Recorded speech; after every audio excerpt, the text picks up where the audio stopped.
Good afternoon, ladies and gentlemen, and welcome to Global Speedrun Association.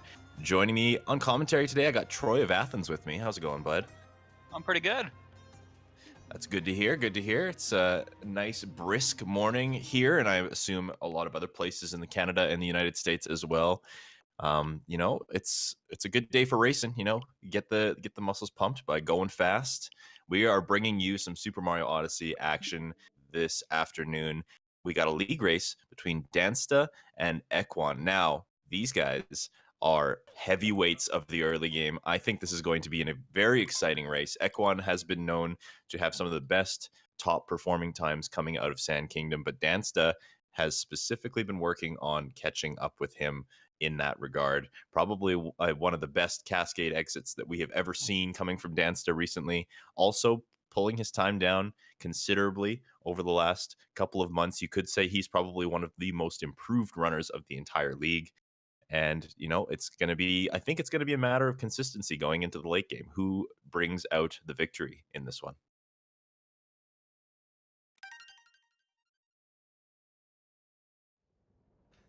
Yeah, we're getting right into it. Very quick into the countdown as we are starting up our Cap Kingdom. Yeah, both of these runnies getting geared up, getting ready to go into Cap Kingdom here. And now, you know what? If Dansta is going to take a lead right out of the gate, it's probably going to be here. This is the kingdom he is most well known for. It is the one that he just absolutely crushes. Consistent sub 220 times coming out of Cap Kingdom. Let's see if he's able to pull off quite the kind of miraculous start here. Already getting a much more optimal spin pound than Equan right out of the gate, coming up over the hills.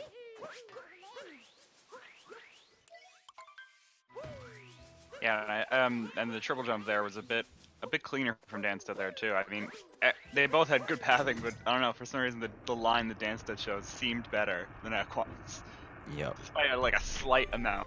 It's amazing. It's like a little I still try and watch Dansta and understand what it is that he's doing, but I am consistently losing about a second to him every single time I do that initial portion of Cap Kingdom, and I don't know what it is. He's got a knack for it. He's magical, you could say. Yeah, finding the lines, every single jump here is a frog vector. I can see that. Like. Yep, and that is part of the name look of the game. Look at that difference coming out of that cap door. Yeah, and Dansta even missed one of the. Oh, and he's the actually left going to be side. using left side here. Characteristic move from Dansta here, having to back it up. Gonna pull. Yeah, that's pulling Equan a bit ahead as he is entering the topper fight. Now, of course, in the grand scheme of things, Cap Kingdom optimization, we're looking at a couple of seconds, not much more than that. In an hour-long run, really not the hugest deal to fall behind a couple seconds this early. But, I think it is kind of fair to be harsh on these guys within these first couple of kingdoms because their reputation does really precede them. These guys do pull some of the best times coming out of the first 3 or 4 kingdoms. So any little mistakes really do become quite noticeable. Yeah, it's 222 from Equan and 225 from Dansta. Yeah, 225, not very characteristic from Dansta. You are going to see him kind of pull, like I said, some very, very low 220 times, usually some 219s in his typical day-to-day practice. But Equan is going to be the one who pulls ahead here. Yeah, and I feel like that with that being an uncharacteristic thing for Dansta, that just might be, like starting him off like with not like the most positive feeling. But he's still able to pull off a wall jumpless into the first moon skip, so... Yep, maybe it's not caring.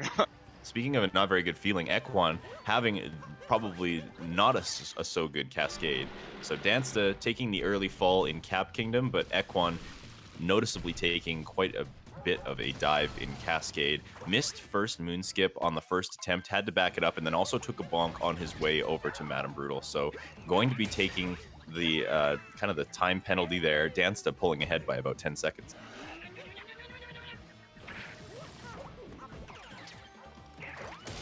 Right, so Dansta able to pull back, not really caring too much about the problems that he had in Cap Kingdom, so, able to keep the steady, the head in the right spot and actually get a good Cascade Kingdom in there. But we still got 2 more moons in this area, and it's still gonna be. And of course, we got the chest clip that's gonna actually potentially cause some trouble here. Yep, and that chest clip saving quite a bit of time just from its execution. You can skip having to kind of exit the alcove in the regular way. Saves about 3 seconds. So, this really, it's kind of a minor trick and you don't really think much about it, but in these early stages of the game, it can be all it really takes to pull these guys back together. So we'll see how the execution goes here. Dansta is going to be the first to approach it. First, got to go up to the top of this tall cliff here. Quick little triple jump into a couple dives to get this moon. Into a spin pound and down underneath the waterfall basin where he will be encountering this chest. Now, probably going for some sort of fast setup. Interesting there. Going a little bit slowly to kind of set it up by the looks of it, but looks like he's through. No, he missed it. Ekwon, on the other hand, did get a little bit more of an optimal position and did get the clip, so you can see just how much difference that makes when you miss it versus when you get it. Yeah, we're now like within 5 seconds of each other from like the 10-second gap that we had before. Yeah, I would argue it's even closer than that all of a sudden. These guys are spinning around this glowing orb on top of... Wait, did somebody say orb? It was you. Oh, You shoot. said orb. Memes aside, we are only about 2 seconds apart from each other here. Going into Sand Kingdom now, I would argue that Ekwon probably has the better Sand Kingdom out of the two of them. Has been posting some excellent Theo % times, but again, Dansta's early game, it looks like he's kind of taking the kingdom by kingdom optimization approach here. It appears that Dansta really focuses on the first kingdom, tries to get as close to the world record as he can, moves on to the next one, does the same thing, and steadily creeping his way through the game that way. Sand Kingdom has been kind of on his radar lately, and he has been posting some very solid exit times from Sand, but still not quite at the level that Ekwon is, perhaps.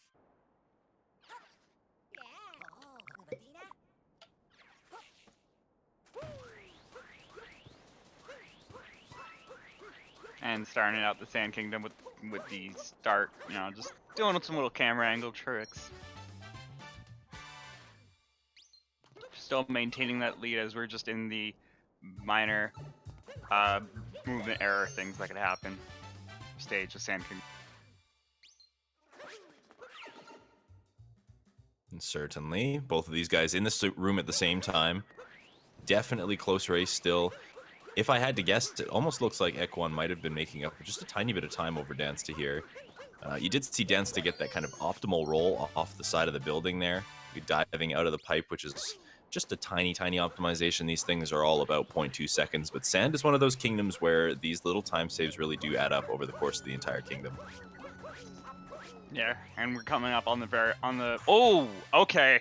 I stand mistaken. I thought that, this would be just a trivial moon at this point, but Ekwon ended up bonking on the top of the archway, but now Dansta in the Dram strat, which is what I was trying to allude to earlier.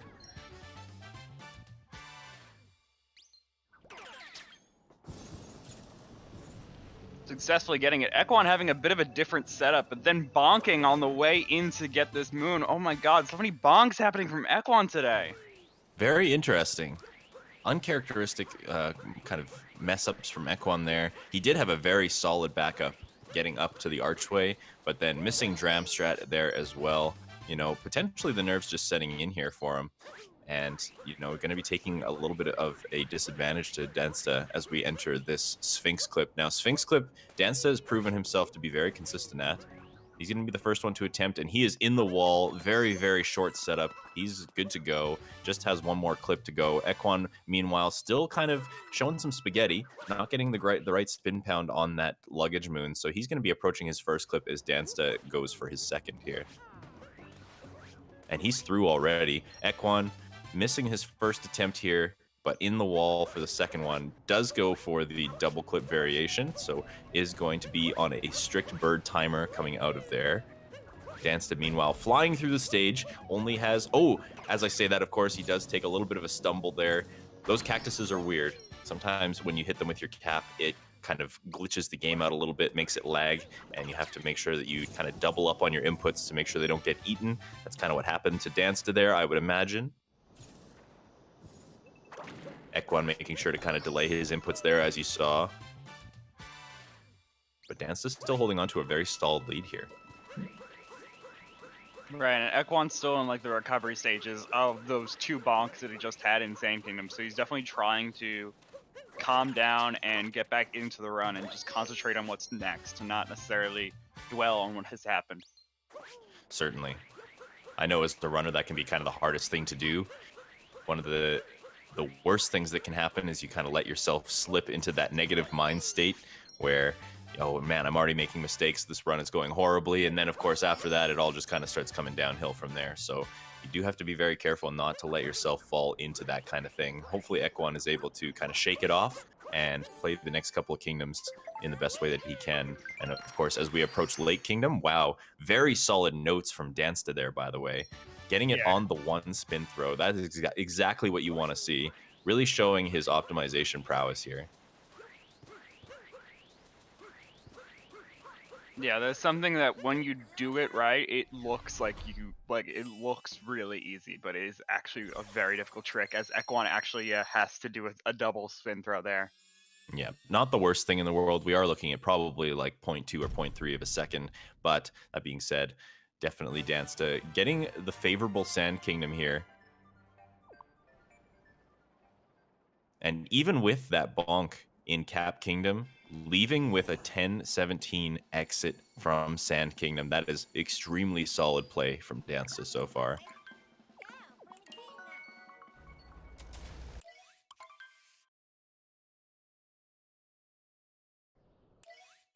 Yeah, Ekwon forced to have to look for some openings here, and it's just really gonna have to play as well as he can to in this case, and hope that Dansta does have some sort of mess up. We are coming up on late clip, and I do believe Ekwon is one of the people who does it. So yeah, Ekwon does have a bit of a reputation for going for all of the hardest things in the run.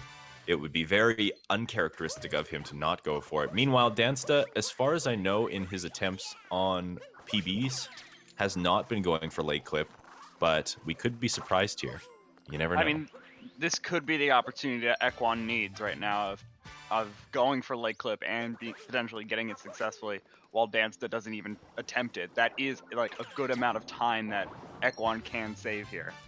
Yeah. If he were to set up this late clip optimally, get it first try, get all the out of bounds movement clean, then we are looking at about a 5-second time save, considering that he switches to Joy-Cons in order to get the down throw as well. About 5 seconds of time save. So we're going to see just how well this late clip goes for Ekwon here.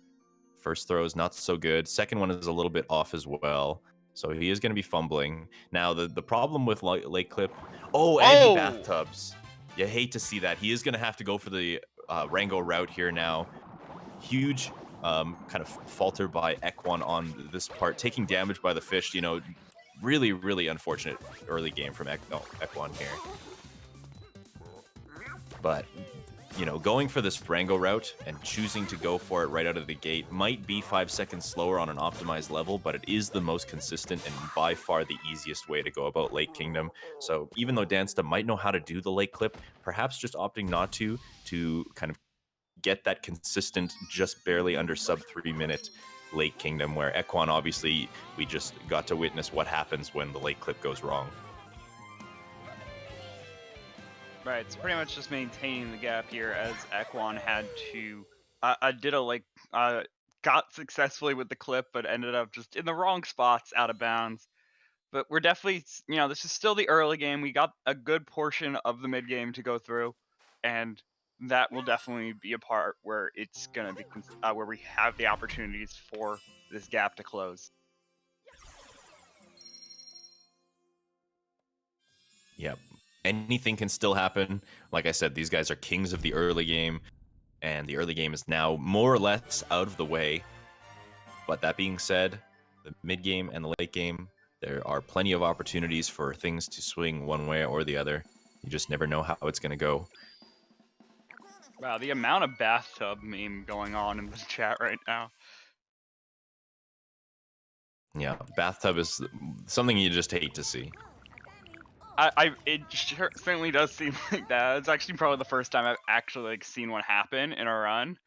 I think, like, given that it has a name, obviously it has to be more common than I know, but I was not as familiar with it.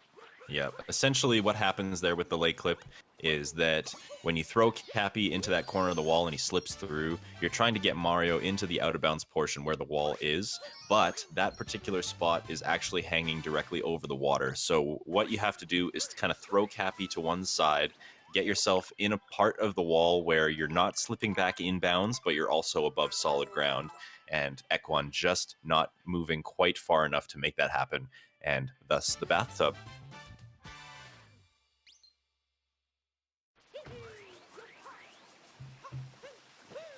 Right, and now we are moving into Nutclip. It is seeming like Dansta is going for the non-true route here.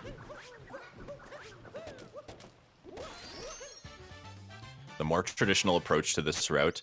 His Nutclip setup looks good. He is going to be going through the wall here. Now it comes down to this out of bounds movement. Gets a very clean and fast setup on the rock wall here. One more tricky jump to get out from underneath the out of bounds area, and he is through. Just has to climb the ramp. Now this part definitely can be a little bit tricky. Basically looking to kind of mash your jump inputs as you run at full speed over this wall. But Dansta, after just a second quick setup, was able to get it just fine. And Ekwan is taking the tree route here. Yeah, he is going to be opting for this more optimal route. If done optimally, this route saves, we believe, somewhere in the ballpark of 1.5 seconds.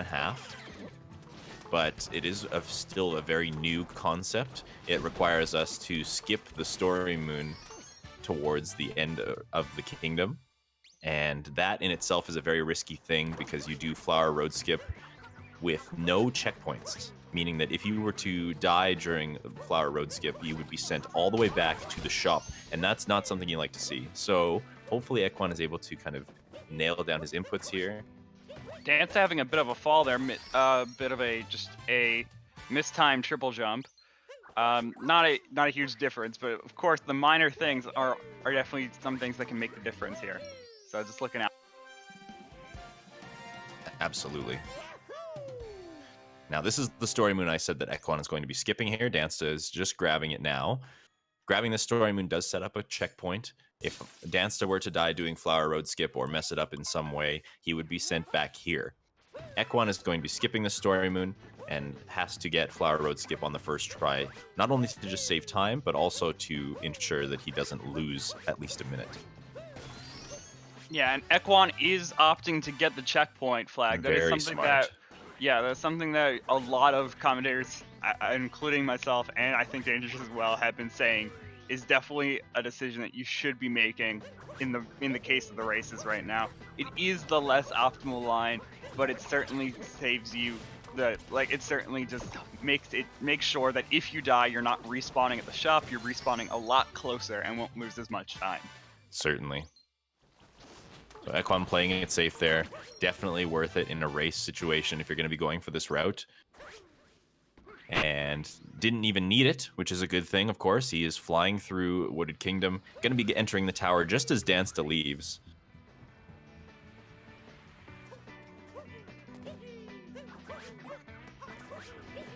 Now, I've been seeing a very clean Wooded Kingdom, rather, from Dansta here.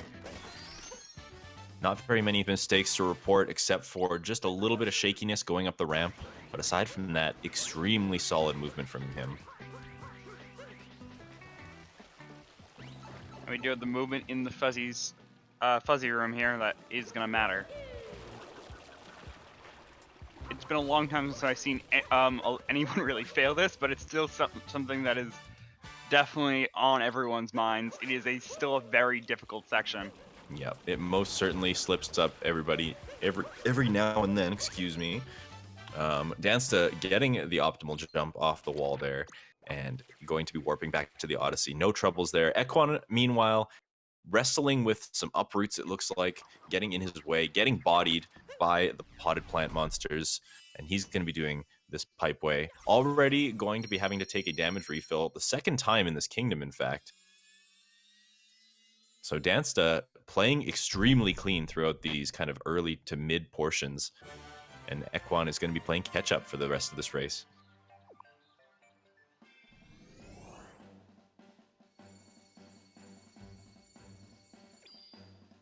And it's really the Bowser fights that I'd say separate early game from mid to late. So after this Bowser fight, we'll be officially in the mid game and starting up Lost Kingdom. But we do, of course, have this Bowser fight. Not really too much that's gonna happen here that is any sort of huge trouble at this point, but it definitely can cause a few seconds of time loss if possible.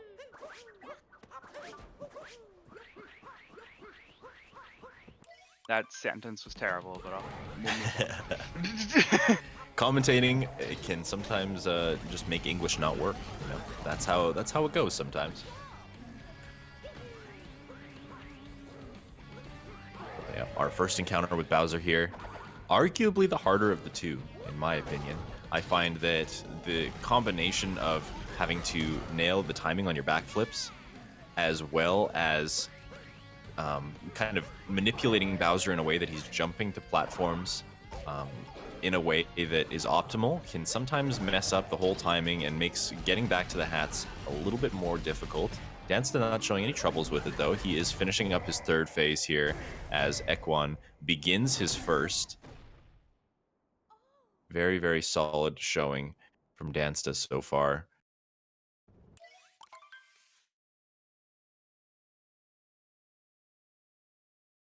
Ekwan, meanwhile, finishing up the second phase of this fight, arguably the hardest. You get kind of the smallest time window to set up everything that you need to for this fight. Whereas the third one, you can kind of take a damage boost and reset yourself and get the hat in a way that is quick and optimal and easy. Now, Dansta approaching Lost Kingdom. Like we said, Lost Kingdom is one of the trickier kingdoms in the whole run. Not so much from a technical standpoint. I think we, at the top level, have all kind of learned what Lost is all about by now. That being said, it is surrounded by this instant death poison everywhere you look, everywhere you see instant death poison. So any mistake is extremely costly here, and will send you back to the Odyssey.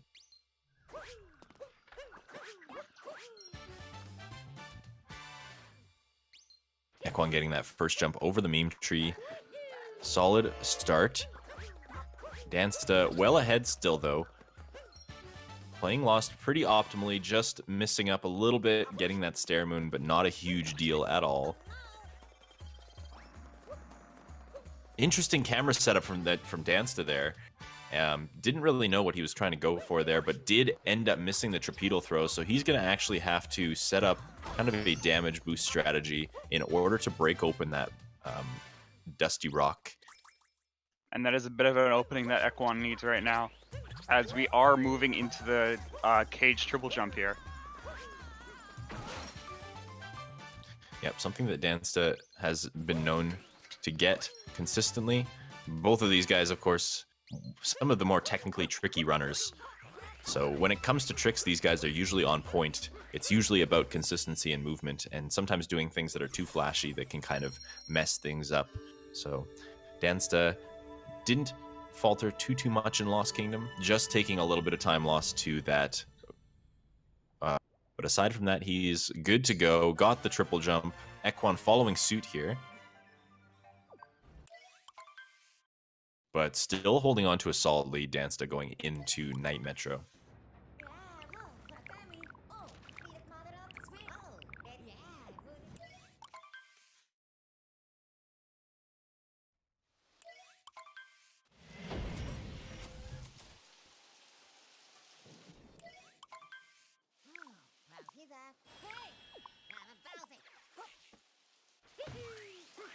Now, we've already seen it a couple times in this league. Actually, I think only one time.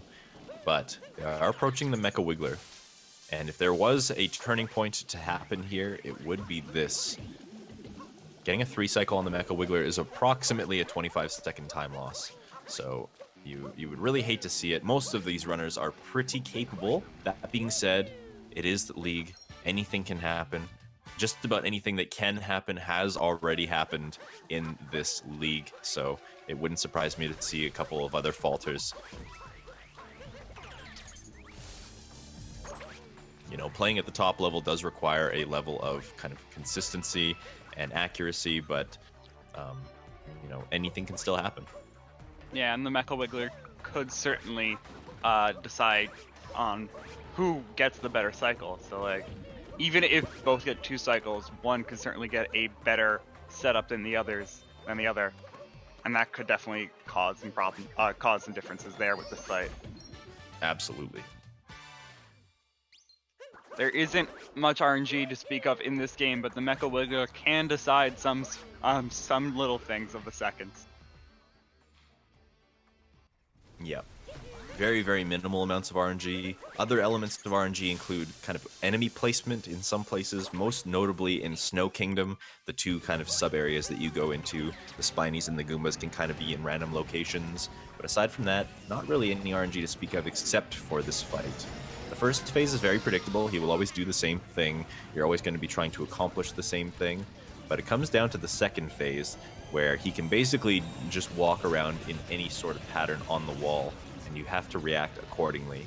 About any pattern, I believe, can be 2-cycled, but some 2 cycles are faster than others. Alright, Equan actually having probably like one of the shortest possible jumps to get across Town Hall there. He just barely landed on the railing.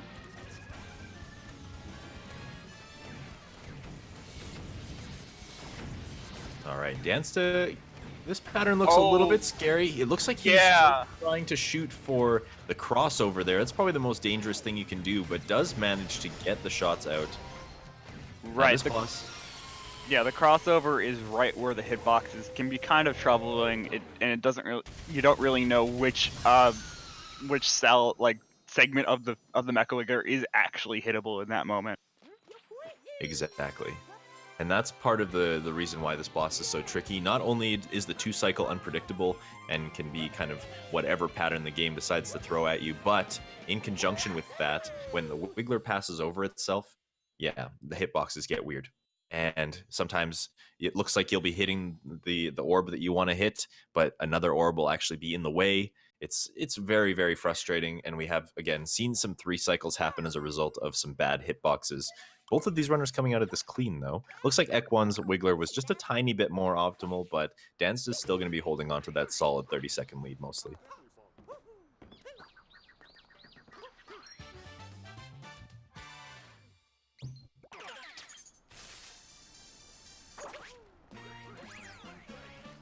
Now, Day Metro is one of my favorite places in this whole run.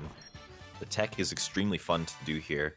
You got kind of trick after trick and optimizations and just some fun movement tech all around. You're going up, you're going down, you're going across the street, you're avoiding traffic. Just a very fun place to be. Dansta getting that initial scooter clip on the drive-by. Yeah, it's definitely a kingdom, but if you mess up a little bit, things can get out of cycle, and you have to just kind of adapt to what's happening around you.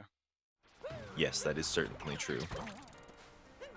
Yeah, as long as you do that initial part really fast, it typically goes well for you as far as the taxi cycles are concerned. Of course, as we're saying that, we're seeing Dansta take a bump inside of this girder here. Ekwan did get the scooter clip, but just had a little bit of a bonk on the cage to set it up. Dansta showing a little bit of shakiness with this Metro movement. Luckily, no taxis in the way for this upcoming part.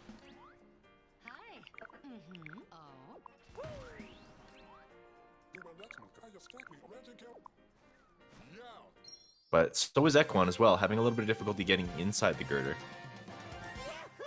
But I still want to say that was a bit cleaner from Ekwan there, as he did get the line properly from the pole to the girder, whereas Dansta actually did end up doing a bit of a wall grab.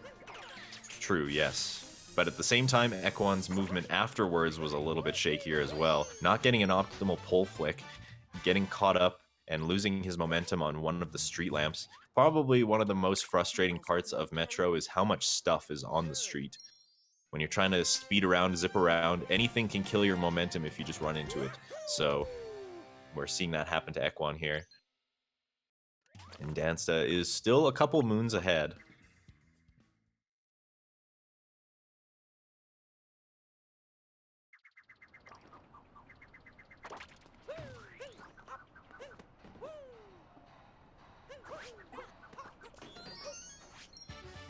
And Dansta showing off those vectors, able to easily get over there, get over to the dumpster without any sort of real, like, cap bounce or anything, really. Just kind of just got over there, no problem.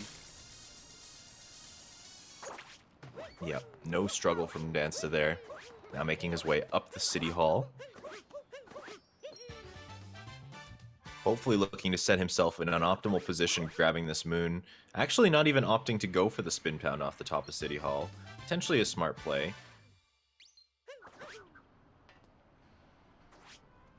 Equan not too far behind. And Dansta successfully calling the shot on this Cafe Moon. Yep, a bit of a risky play. You know, you kind of get a feel for where the bullseye is after a while. And Dansta showing off his aiming skills there.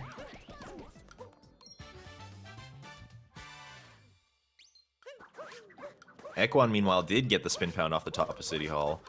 A very minor optimization, but definitely a swaggy one. So Equan wins the swag points for Metro Kingdom, in my opinion. Even though Equan did not call the shot. Yeah, true that. I suppose we'll split them. We'll split them this time.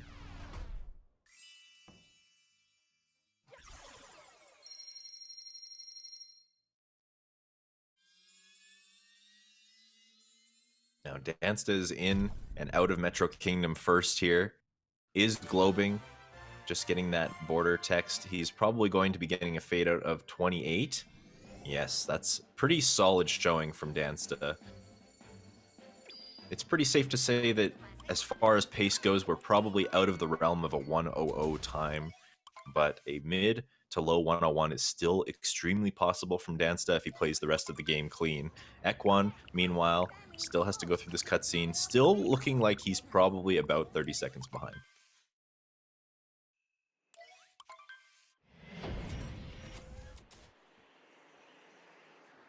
Right, but mid-game certainly has kingdoms that are very trick-heavy, as we are moving into Snow Kingdom that still has some factors here that could definitely cause some problems. Yes, indeed. Now, Snow Kingdom in any percent I find is probably the least aggressive and the least bully, you could say, of the Snow Kingdoms in other routes. I'm particularly not a big fan of Snow Kingdom in other routes of this game or other categories, but in any percent it's alright. It's slow, but it's alright. Yeah, you have no roll cancel clips to do.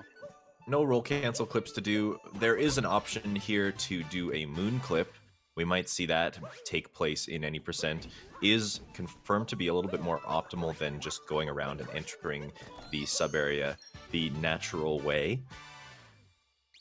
So I'm not sure if these guys are going to attempt anything quite like that, but we'll see. Dansta going to be approaching that moon clip spot here first. Getting the spin pound, no setup there, just looking to grab the moon over the railing. Solid, consistent choice by Dansta. But knowing Equan and knowing how he likes to go for some of the hardest strategies, it is very likely we will see him attempt it at least. Alright, Dansta getting the successful triple jump off of the Typhoon's wind there. And yeah, just generally good pathing in this room. Oh, Equan also not going for the moon clip there. The consistent idea here, for sure. And if you miss the moon clip, you kind of get stuck on the side of the wall and you have to do a wall jump off, and it's a little bit slower than just attempting. It's kind of the same situation as like the late clip route, for example, where missing it just loses a little bit of time.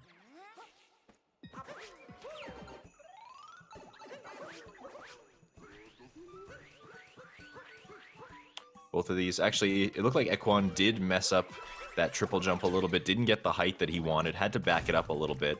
Dansta did have a very clean Typhoon room, though. Going to be just kind of edging a little bit more time out of this race against Equan so far.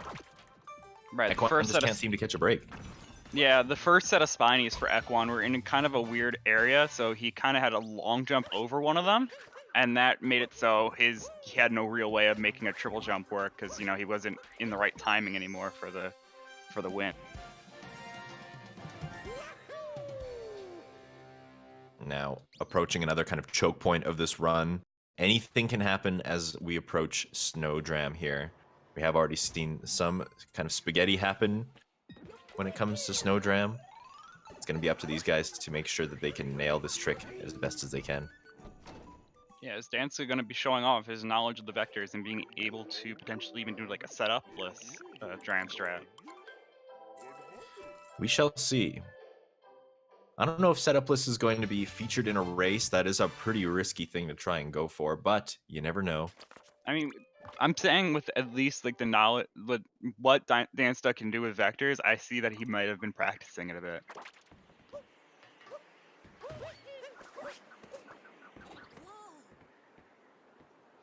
All right. Does look like he is going to just be taking his time for the setup here. Ooh, didn't get the optimal vault there. Was able to quickly notice that and back it up and get back on top of the Odyssey, though. Oh, no! Oh, what? And I thought he... taking the fall. I thought he was able to actually get a vector on the cap bounce, but it just fooled both. I think it fooled both of us, and he just ended up not getting any real like enough distance. He did not wait enough on one of those jumps, I think. Yeah, it looked like the first one was just delayed slightly less than he should have, and all of a sudden, just like that, we are back in it for Ekwon within seconds of each other. All it's going to take really is a more optimal line to the Odyssey. Dansta looks like he did kind of snag that line. So taking a big, big time loss in the Snowdram strat here, bringing Ekwon right back into it. We are only about 3 seconds apart now.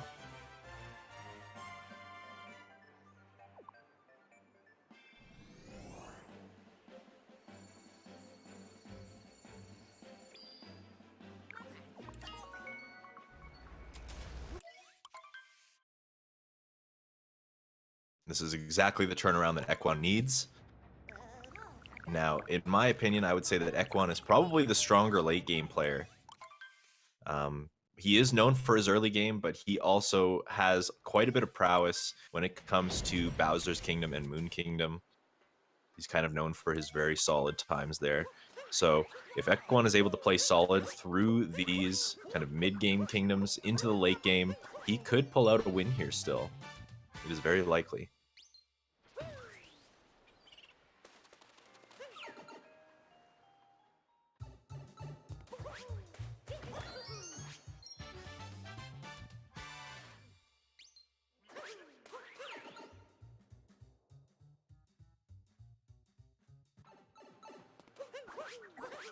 And now we are moving into the Rocket Flower refresh territory very shortly. Messing up a bit of a strategy here and bringing it a bit closer together even more as Dansta accidentally just messes up the wall jumps. And the spin pound coming out of the cliff there. And just like that, Ekwon's in the lead. Right, but still on that Rocket Flower refresh I mentioned before, this is a part that could still trip up many players.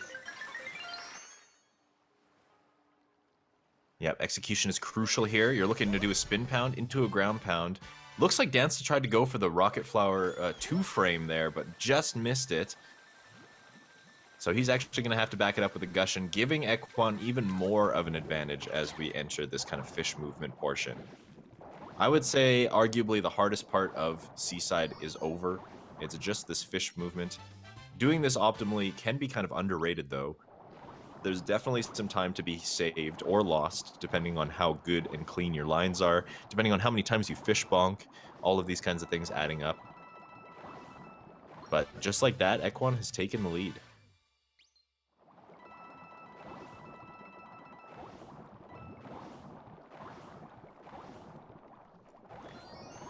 Right, just a couple seconds coming in through there. The Rocket Flower refresh is is a trick that only saved like I'd say 1 to 2 seconds. So messing it up does allow for that significant distance now. Certainly.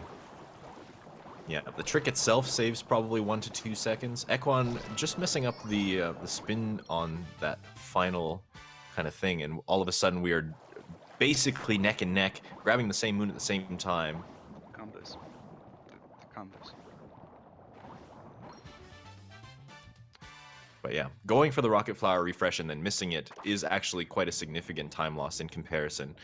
But if you were to just not attempt it at all, you would be losing about 1 to 2 seconds to a successful Rocket Flower refresh. And 1 to 2 seconds is about all that separates these guys at the moment.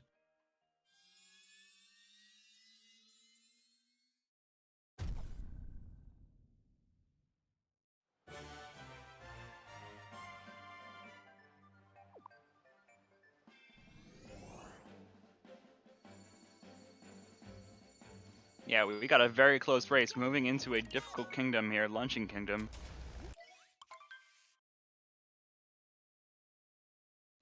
Yep, Luncheon Kingdom has been known to cause all sorts of difficulties. World record paces have died here very, very consistently. And with a race this close, just about any mistake is really going to set the tone into the late game. So these guys are going to be hoping to play it safe, play it consistent, and, you know, really pull forward into the late game with the solid Luncheon Kingdom. Both of these guys setting up for the Salt Pile triple and getting it. Looks like Equan's line was just a little bit cleaner. They are so close right now. Getting off of the top of that wall quicker than the other. Amazing. So, yeah, they're basically tied. We do have a sync basically going on into this Spirit fight. It looks like Dansta actually edged out a couple of seconds there just by getting a more optimal movement line from the salt pile to that hidden beneath the pillar moon. Yeah, Dansta's lines are really on point. Yeah, really tight. Getting that final hit. Is that a Mario, what are you doing there? Oh, that's a weird. Oh! He just snapped. Okay. Oh my goodness, I have never seen that before. That is quite an interesting glitch there. I didn't even know Mario could appear in that cutscene. Apparently he can. He's just hanging out, you know? He wants to be there when Spirit explodes. Very interesting. I wasn't sure if Mario was just going to like stay put and I didn't know what was gonna happen. Like maybe Dansta had discovered something, but no, they did snap Mario to the correct location there. And wow, it's amazing watching the difference in what a good Luncheon Kingdom to an optimal Luncheon Kingdom really looks like. Right, and Dansta accidentally taking a jump into the Pepto-Bismol there and has now taken a bit of time, but the capture on the fork by Equan being delayed and allowing Dansta now to get the lead. Equan tried to go for a slightly more optimal strat going over the top of the rock wall, but because of the geometry, that is a very tricky thing to do, so he did fall down and had to kind of take a slow way up. But meanwhile, Dansta still had that moon... Yeah, the health refill. Refill animation, so it jumped right back to Equan. So, wow, it was close enough that the fact that Dansta had to take the heal from the moon allowed Equan to get back in the lead. So just little things like that going on right now as we are getting this moon here for the pot and going over Salt Pile Isle.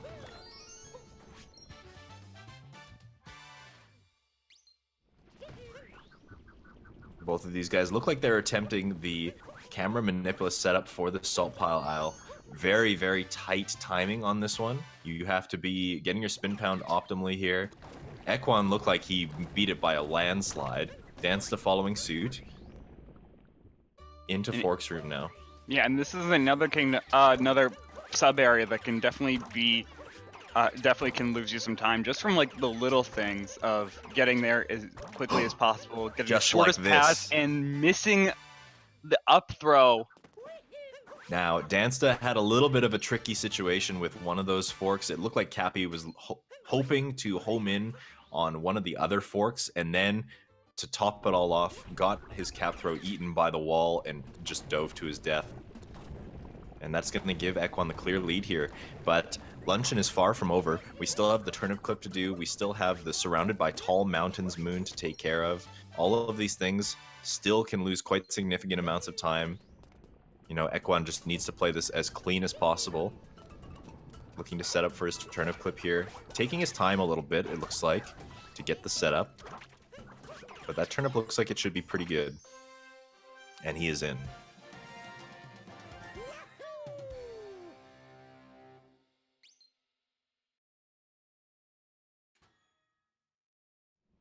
Dan's still looking to follow suit. Looks like his throw for the turnip is just a little bit unoptimal here. Just a little bit too far to the right.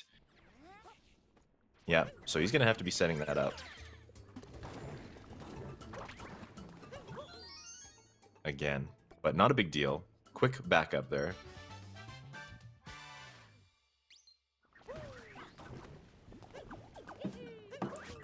But Ekwon does have the advantage going into the late portion of Luncheon Kingdom here. Getting that optimal spin pound. Now his setup looks a little bit scary here, and that is why he was a little bit too far forward. Gonna have to be going for this backup here. Luckily gets the backup extremely clean, so gonna be holding on to his lead. But very, very close call for Ekwon there. Very, very easily could have died and been sent back to the Story Moon. But pulling it out, clutch. Dansta just getting this moon now and taking the optimal line up the mountain.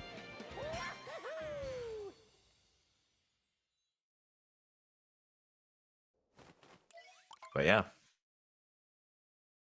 still a very, very close race, but Ekwon is going to be the one who comes out with a little bit of a lead going into this Rune Kingdom.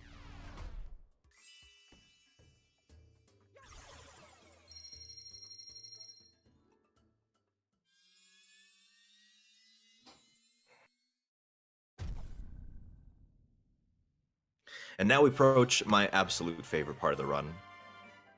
It's Rune Kingdom.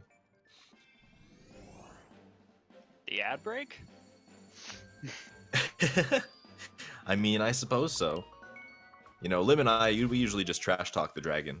We make fun of how many fingers he has or the fact that he doesn't have any legs. But it is also the perfect time to mention, you know, some very exciting things happening in the near future for GSA. And that, of course, being the PACE event coming up in April. Now, if you guys don't know what PACE is all about, exclamation mark tickets to learn some more information. But essentially, it is a live event going to be spanning 4 days in late April, where we will be featuring the semifinals and the grand finals for the Super Mario 64 70-star Division 1 tournament, the Super Mario Odyssey Any Percent tournament, and the Celeste Any Percent tournament. The tournaments, of course, being the final event for the leagues themselves. And it will be a 24-hour marathon type event, so not only will you be seeing the finals of these events, but you will also be catching some showcases. It will be an extremely cool event happening live in Laurel Park at Xanadu Games, which is exactly, if you guys are into Smash Bros, a lot of things go down in Xanadu. So, you know, a very exciting event. Very happy to be partnered with these guys for this event, and it should be a very exciting time. I'm going to be there. All of the top runners, the top 4 at least, for all of these leagues are going to be there. It's going to be some very exciting stuff, and I hope that you guys look forward to that.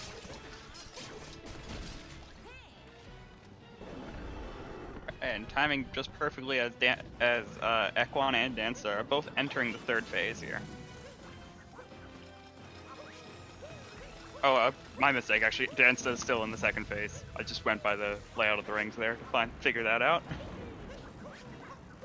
Yeah, Dansta's got 2 more phases to go. Ekwon pulling the swords on his final phase here.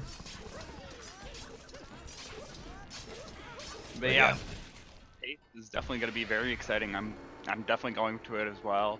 I just bought my registration yesterday, my registration ticket yesterday for it. I am working on the hotels. I'm going to be there. It's going to be fun. I cannot wait. I am very excited. Yeah, and this event is kind of the first of its kind, you know? Speedrunning has been kind of around for a while. Lots of different kinds of marathon ideas taking place with speedrunning, a lot of showcase events. You know, Games Done Quick is obviously a very good example. But with GSA and this PACE event, kind of the first of its kind as far as it comes to the competitive element of speedrunning. You know, there is prize money on the line. Anybody who wins the tournament is going to be walking home with a fancy cash prize. So, you know, there is quite a bit at stake here, and I think it's an interesting development in what speedrunning can mean to people who want to take it up as a hobby. Absolutely. People don't feel like I've seen everywhere in the esports that it's not as like people don't think competitive scenes for speedrunning can work out, but we're showing them and proving them wrong right here with pace. Absolutely. You know, everybody gets into hobbies for different reasons, and if speedrunning competitively is definitely your thing, I think GSA is going in the right direction. Also, you know, if you enjoy watching the races but just do it for self-improvement, then that's totally okay too. And I think that that's part of where the showcase element of pace comes in as well. If there are some runs that you are thinking of maybe showing the world, pace might just be the right place to do it. Yeah, always keeping that collaborative part of speedrunning there. And now we are in the Bowser's Kingdom, getting the Dram Strat on the Pokio. Now, this is something that is uniquely Equan. It has been proven that this moon, as well as the crate moon that is kind of more popular amongst the top runners, the timing between them is extremely similar, and it basically comes down to personal preference.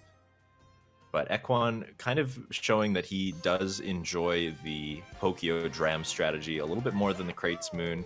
He argues that it is a little bit more consistent, but you don't usually see it quite at the top level. And Dansta having a little bit of trouble ground pounding that, forgetting names now. It's not a golem. Whatever, the enemy there, and loses a couple more seconds there as Equan is now going over the Shards moon.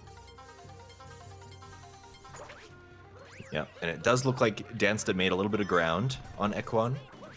Oh my goodness, that triple jump not treating him very well. But he is going to still be able to set up a very solid dive back strategy. So yes, it looks like Dansta might have made a little bit of time on Equan, but Equan also got one moon extra over Dansta, which Dansta is going to have to get in the later portion of the kingdom.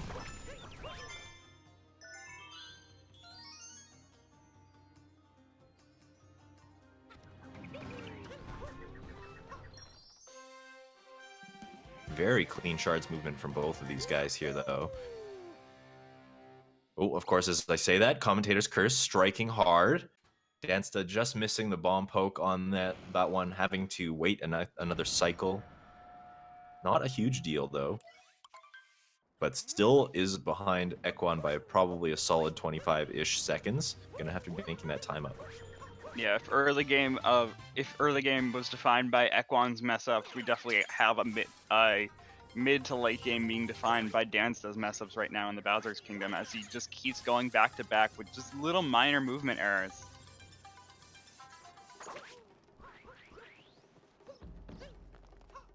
Very, very speedy setup for the Bowser Dram, though from Dansta. He's got to be squeezing out as much time save as he possibly can going into this late game. He's running out of time. We're about 10 minutes away from the end of this run. Equan holding on again to a pretty solid lead. Ooh, but Equan trying to go for those Fur Harriet strats, those quick bomb hits, and actually missing the timing on the hat throw, forcing him to kind of take a backup. And while it doesn't look like he's lost too much time from something like that... Oh, Dansta doing the exact same thing. These strategies betraying these runners entirely here. But yeah, it doesn't look like it would lose too much time, but really the seconds do add up in a situation like this. And people losing their trust in me, as I slowly remember now, it is a troll, but taking a lot of damage from Harriet now. Equan on the topper. Did Equan do a topper first, gang? Or is he just on? Did he already fight Harriet? Harriet is already out of the way for both of these guys. Yeah, Topper is the last brutal to fight. Story Moon is going to be popping up here, and then Equan is on his way through. Now, like we mentioned before, Equan did grab an extra moon along the way. Doesn't need to be grabbing this one behind the crates upcoming here, so he can just dart directly to the end of this kingdom. Meanwhile, Dansta does have to kind of go around the back, collect the moon hidden in the corridor underneath the floor, and then he'll be on his way. But a little bit of shakiness coming from Dansta in the late game. Like I said, Equan has been known to post some very solid Bowser's Kingdom times. He's always kind of been on top in terms of the Bowser's Kingdom. And really showing his strengths here.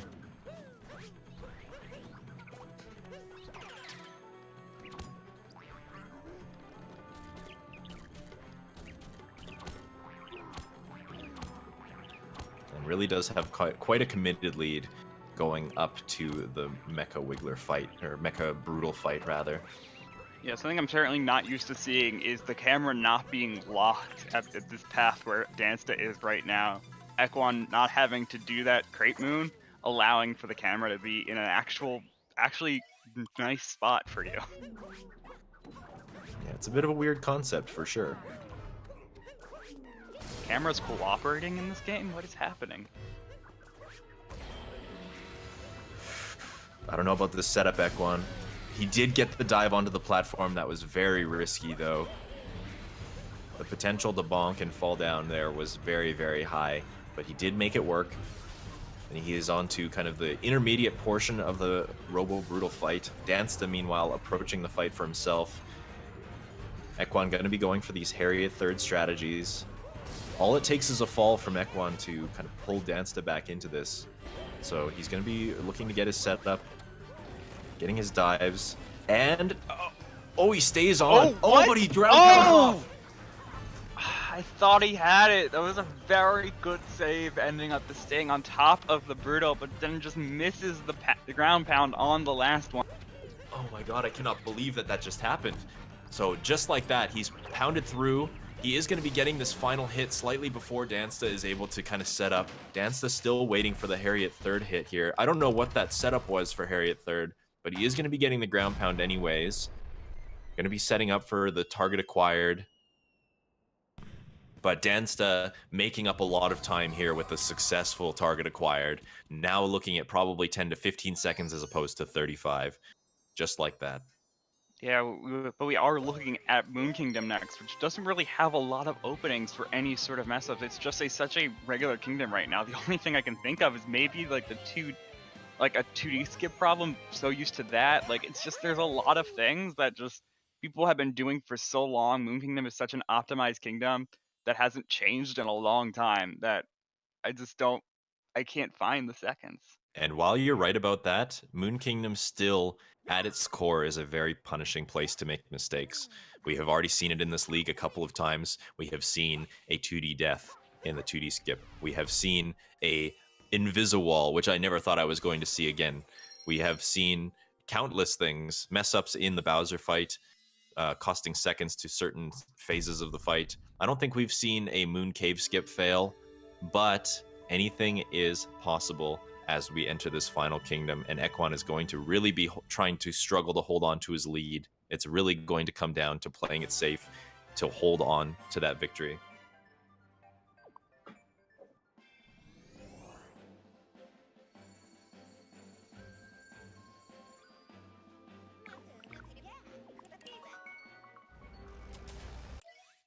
Either way, this is still a very close race, and it's turning into who's gonna. It's become such a back and forth thing this whole time, and who's gonna get the most points, who's gonna be able to get the good point differential as well. Yep, this is where these points really come into play. We're looking at probably less than 20 seconds of separation between these guys now, which means that the loser would only be taking away 2 points from the winner. Or rather, leaving the winner with 2 points.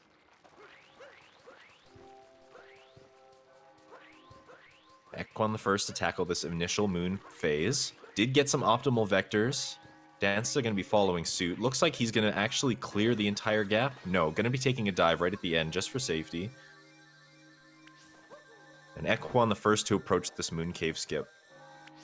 Now the idea here, of course, ground pound on top of the Sphinx head.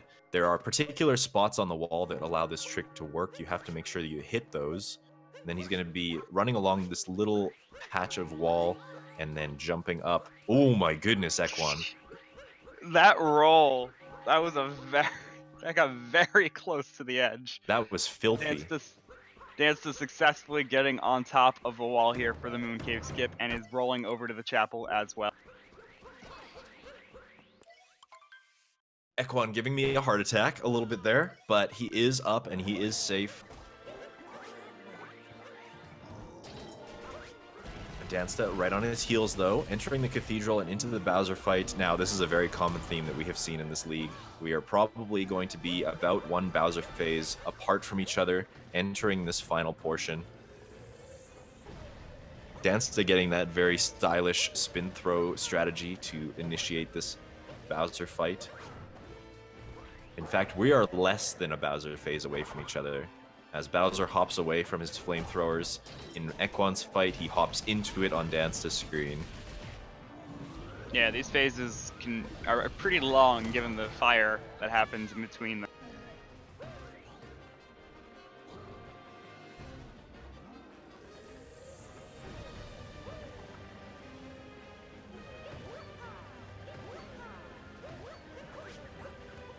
Yeah, so technically still within the same phase of each other here.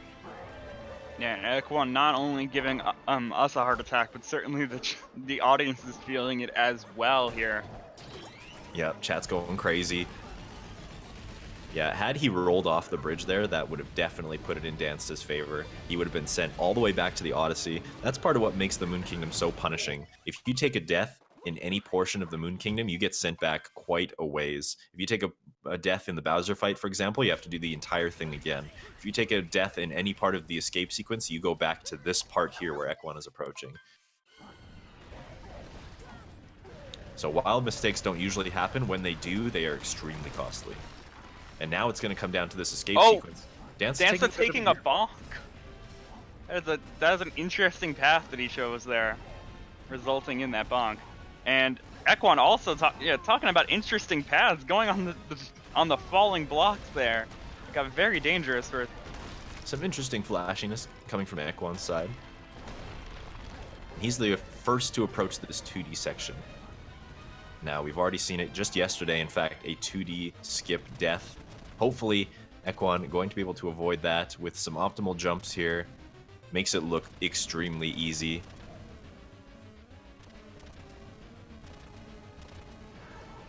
Yeah, I know. There's only like a 25% chance you pass that, so... Amazing. It's impressive. Yeah, it's impressive that Equan and Dansta are both able to get that too. Yeah, both of them getting it. Yeah, only a 25% success. Like the RNG really smiles in favor of these guys today.